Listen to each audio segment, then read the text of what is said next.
Hi everyone, this is Margaret Manning with 60 and Me. This is the place where women over 60 come to be inspired.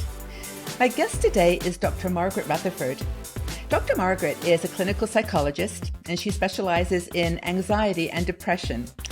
She's had a practice in Arkansas, in the United States, for about 20 years, and she writes about midlife, relationships, and depression. It's really great to have you here, Dr. Margaret. Welcome. Thank you. I'm delighted to be here. I'm so happy to have you here for so many reasons. Our community is all about, reinventing yourself in your 60s, challenging aging stereotypes, and, having a voice in your 60s. Not always been done. But the question for you really is, we talk about men having midlife crises, and I'd like you to give me your opinion on whether you think women also go through a kind of reinvention, a desire to start again in their 60s. What do you think? Yes, I do think it's a struggle. I've had many a woman retire from a job or children have left and they're having their own children and maybe they're far away and so you can't really grandmother very easily. And so, they're thinking, what am I trained for? What can I do? And I do think women much, much more than men, when they lose that sense of who they are in the family, they have a struggle to know which direction they should go. It's interesting to me, Margaret, because I didn't get my PhD until I was 38. So I practiced, for 20 years, and then at 58, I started blogging. And there was a woman helping me try to learn about social media, and I didn't even know what a link was. And she looked at me, she said, "You've got a long way to go." You did great. Your website's fantastic. Oh, thank you. It's been a journey. But I think the point I want to make is, and I'm a fairly confident person, but even I had this sense of, well, gosh, I'm 60 and why am I doing this? Is it really, what difference is it going to make? Why am I working so hard at something when I have 60 years behind me and I don't know how many in front of me? And I had, from time to time, I still have this about, and the fear of ageism and, am I going to be valued as much as I was valued 20 years ago or hoped I was valued 20 years ago? So that self-doubt really creeps in, and I think that they're getting to be more and more role models of women who are being very active through their 60s and 70s, maybe even 80s, but we don't have as many role models as men do. And that role modeling is incredibly important. I totally agree with you, and I think women in the community would agree too, because I think that we're in a very interesting transitional time for women in their 60s, because women historically, people have not lived much beyond their 70s. We just don't know what to do with these extra 30 years that we're likely to have on this planet. And we're staying healthy, we're educated, we just have a lot of time ahead. And as all those things that you described, your children leave home, your job starts to fade away, or perhaps you divorce, you are left with lots of time, an active mind, a desire to have fun in life, travel, and yet you don't really know, are you in the right context? Do you need that red Volkswagen Beetle van that you're going to drive across country in? Men do this with their motorcycles, it's like, but I think a lot of women, like, for example, tattoos. More boomer women are getting tattoos. And the other thing, pink hair. And you said role models like Helen Mirren, she did her hair pink and everybody was doing pink hair. But it's like, we're adventurous, but society, culturally, they haven't caught up with us yet. Do you agree? Yes, I do agree. And of course, I'm in the South in the United States. So I think the South still, and maybe even the Midwest still, we have great difficulty with role models. I think on either coast, there are probably more. But I was lucky enough to have wonderful role models. I still do have two really incredible role models for aging. I had a grandmother that lived until she was 104, and she was feisty and smart and wonderful and giving and caring. And she did tell me that the most important thing to do after you're 80 is to get out of bed. So that is so cool. 104. some of Wow, her, wonderful. yeah, Yeah, yeah, some of her, yeah. I think what she taught me was that it, you want to be with people your own age. You also want to be with younger people. You Mm-hmm. want to, just because you're, say you're 60 or 65 or Mm-hmm. 70, Mm-hmm. doesn't mean that you have to say, well, I have nothing to say to a 30-year-old or a 40-year Yeah. old.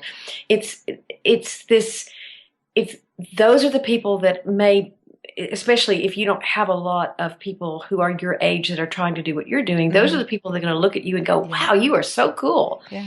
Um, It's true. We did. whereas Go ahead. Sorry. Go ahead. No, go no, ahead. whereas, the people that don't have that belief in themselves may say, why are you doing that? Why don't you just retire and nothing wrong with retiring or gardening, but if you're setting a new goal for yourself, I want to Mm-hmm. learn Russian, or I want to learn, I want to learn how to scuba dive, or I Yeah. want to learn this. And sometimes people will look at you and go, aren't you afraid you're going to get hurt? Or aren't you Yeah. afraid, why go to all that effort? You're going to go to Russia?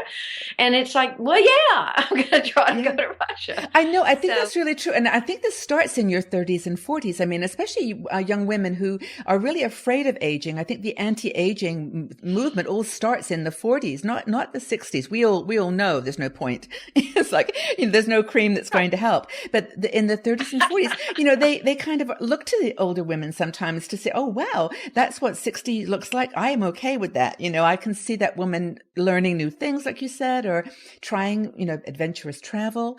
And maybe that's what happens in our midlife crisis is that we just get on with it. And I think one of the challenges, though, Margaret, is that a lot of women in their 60s are having to live with a different mindset. In the sense of financial security, a lot of don't yes. have the lifestyle that they had when they were married, perhaps. So, they have to kind of, this new midlife or this new phase has to be within different boundaries, perhaps. You have to live with less, or maybe live without love in your life, or without a man. What do you think about that? Those things that might happen in this new midlife phase. Well, I think the reason why it happened is important. Mm-hmm. Did you seek out the divorce? Did you decide that that was really best for you, or were you, dumped Mm-hmm. irreverently? Mm-hmm. And Mm-hmm. so you got to work through a lot of feelings of abandonment, probably replacement, not just grief, but feeling replaced. And the women who successfully do that can go on and be very productive. The women who stay stuck in that, I Yes. didn't ask for this, I'm a victim here, that can ruin your entire life, Yeah. or the rest of it. And yes, things do happen to us when we love someone or have someone in our lives. We give them the power to hurt us, and that's not always when you're Mm-hmm. 35. Sometimes Mm-hmm. that's when you're 60. And so accepting that this came along with the whole relationship, and yes, it hurts like heck, but if you stay stuck there, then you're victimizing yourself. Yeah. He's not doing it anymore for you, you're doing it to yourself. Yeah. Well, we talked about this earlier in a different video about anxiety and depression, because of course your practice is anxiety and depression. You help clients who are going through that. And I think what you've described there is that it's very easy when you face this point in your 60s, the middle of your life, because, you could live to be 104. It's like, this is the time when you can do that. And, you actually have to say to yourself, I made some mistakes, or come to grips with things that hold you back in that kind of resentment mode, that bitterness mode that you just talked Yes. about. And Yes. that takes a bit of courage, I think. And do you find that with your patients that they get stuck in this middle of their transition? I'll never forget a woman who came in, and she was actually in her 40s. I'm Mm. going to answer your question. This is Yeah. a little roundabout way Yeah, to do go. it. No, it's good experience. And Yeah. she was describing her life to me, and she had a great husband, great kids, part-time job, nice place in the community. About 20 minutes into the session, I said, well, I'm a little confused Why are about you why you're here? here. And she started crying, and she said, it's because I am so scared of getting older. I Mm. have never lost anything. I've not lost my parents. Wow. I've not been ill. I've not done anything like that. And it terrifies me. I'm panicked about growing older.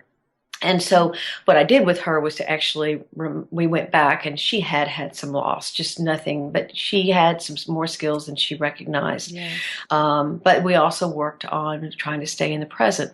I think that when you, like we talked before, when you get in an anxious place where you're totally focused on what's going to happen in the future, then you do miss the power of today. And there are all kinds of things now coming out about mindfulness and meditation that I think are very helpful for people. You don't have to do a triathlon to feel better about your peace of mind and your calm and your body and yes, some people who train rigorously get a lot of benefit from that, from depression, anxiety, or that they feel empowered. I've been able to set a goal.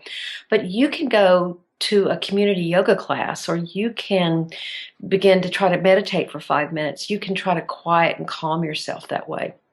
And there are lots of avenues to reaching a calmer peace of mind where you take back. You don't allow whoever hurt you to keep on hurting you, whether that was an ex-husband or whether it's a father or a grandfather or a boss, whomever, or a friend. It's about staying in that presence where, and a thing I say all the time is look for what you have control over. Yes, absolutely. Look for what you have control over. Yeah.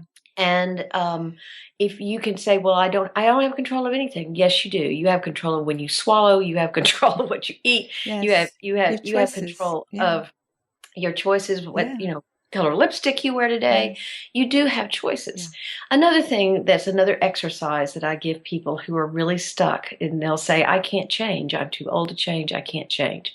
I'll say, all right, every day before I see you again, I want you to either do something you've never done but always wanted to do, or your best friend, if she was sitting here, and say, oh, Margaret will never do that. Do it. And the purpose is, but they're little things. Yes, they're little things like going down a street you've never gone down, going in a little boutique you've never been in, eating a vegetable you've always wondered what it tasted like. And as far as what you'd never do, it's not like bungee jumping or something. It's like, I don't like my feet. And so for me, it would be, okay, I'm going to go buy some cheap red shoes and wear them and see what that feels like, because people are going to look at my feet. And what happens in that exercise is that people they'll come back and say, well, I did all those stupid things you told me to do, and I don't know what this was all about. And I said, but you told me you couldn't change, and you changed all these things. You tried different things. Well, this isn't a big deal because they're little things, but that's where you start. Absolutely. You start with little things. You start with what you have control over, and that can give you the confidence to get out of that victimized place, out of that anxious or depressed place, and move forward. And that, I think, is a secret to a successful next, reinventing yourself in your 60s, is that once you've got that mindset, then you just keep pushing it a little bit further. And like, for example, solo travel. A lot of women love to travel, and they say, I would never travel by myself. Well, maybe just get on the bus and go to the next town, or, you say, just one step. Yeah. You practice. You practice. When I'll have people say, I don't like to do anything by myself. And so I'll say, okay, your assignment is to watch a sunset by yourself, and then go inside and either ponder it or write about it or see what emotions it brought out in you, what memories did it bring out in you. It can be a very rich experience. You practice doing these things that are right at your fingertips, like getting on in Europe, it'd be getting on a bus. Here, I guess it's using a train maybe, or even in your car, get in your car. I have to forget calling Uber and going somewhere. Yes, just because, but like you say, I think it's like those small steps that you end up, it's like exercise. If you take, you go for 5 minutes one day, then you add another 5 minutes the next day. End of the week, you're doing a 30-minute workout. And I think, like you say, I love that. It's like in your control. And maybe at the end of about 2 months, well, I go back to zero again. No, this is great advice. And I really would recommend that people check out your website. And I said this before, that I wish there were more people like you in every city I could recommend to people to pick up the phone and call, because I think sometimes you get to the point where your friends can only take you so far. You need someone like you to remind us of, like you've just done, of what we can manage, what we can control, and just to start writing a new chapter. Not, like, don't keep reading the old one. That's done, and move on. What advice? You know how that ends. Yeah, exactly. And you keep reading it, you're going to end up with the same ending all the time too. So anyway, well, thank you so much. This has been very, very helpful. Any last advice for someone that's facing that, that first step into a new lifestyle? They've, maybe just been divorced, or they've just moved house, or they find themselves alone for the first time in their lives. What's the motivation?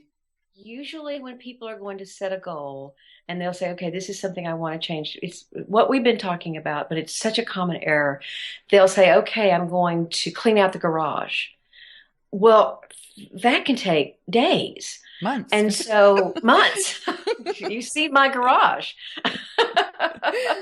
So you think about very doable things. Yeah. Then you can celebrate. Yes. You can celebrate. And it's important to celebrate. Yeah.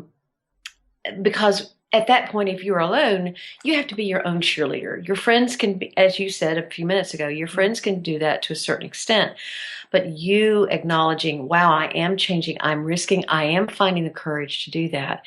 It's vital. And it can give you such a sense of joy. Yeah. Well, I think in a way, endings can be so exciting because you have a blank slate. You've got a beautiful opportunity to just recreate yourself any way you want. It's your show. You design it. You live it. That's right. Yeah. Thank you, Dr. Margaret. You're wonderful to chat with us. And thank you again for coming and sharing your insights and knowledge. It's been fun.